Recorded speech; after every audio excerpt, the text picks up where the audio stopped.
धन्य धन्य जागल भाग्य है मन कमल फुलायल।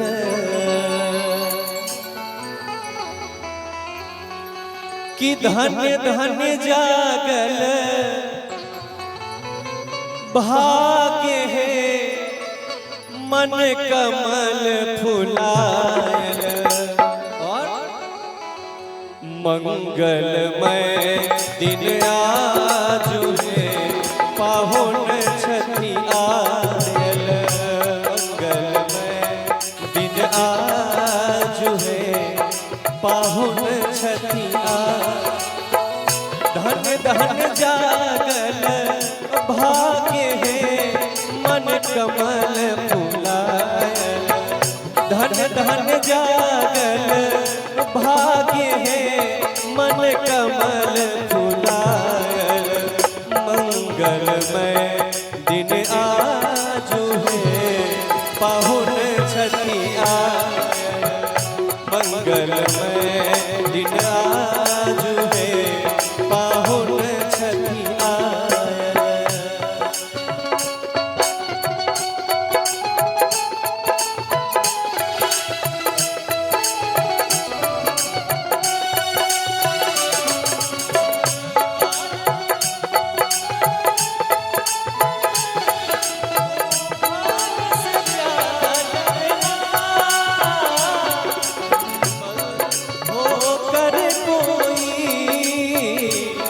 निर्बल हो कर कोई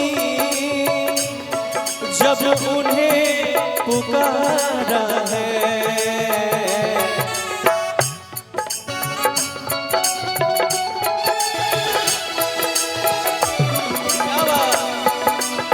जय हो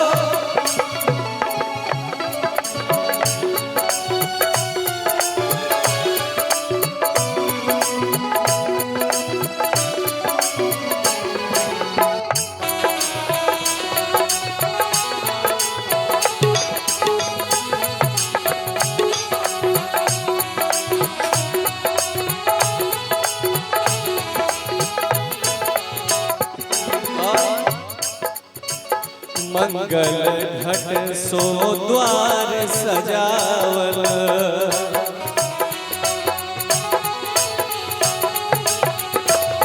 मंगल घट सो द्वार सजावल।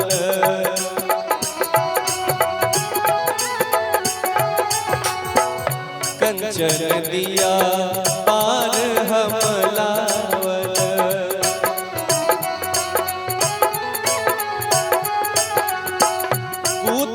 हार गुलाब है इनका पहिरावल।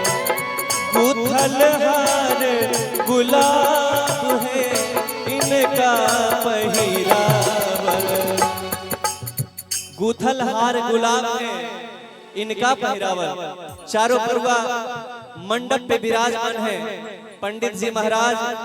सारे देवी देवता का आगमन हो चुका है श्याम बाबू के इस पावन घर पे।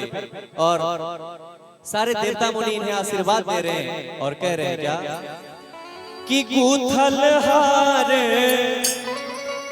गुलाब है इनका पहिरावल। मंगलमय दिन आज है पाहुन छठी आयल। मंगलमय दिन आज है पाहुन छठी आयल।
अभिलाषा।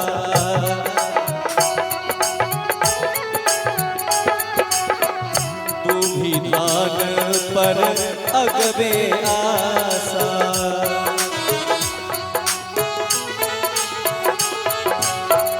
कर खाली बेसी अभिलाषा। तू भी दान पर अगबे आशा। मान बढ़ावल मान है इनका सिर राखल। मान बढ़ावल मान है इनका सिर राखल। मंगलमय दिन आजो है पाहुन छठी आयल। मंगलमय दिन आजो है पाहुन छठी आयल। धन धन जागल भाग्य है मन कमल फूला। धन धन जागल भाग्य है मन कमल फूलायल। मंगलमय दिन आजो है पाहुन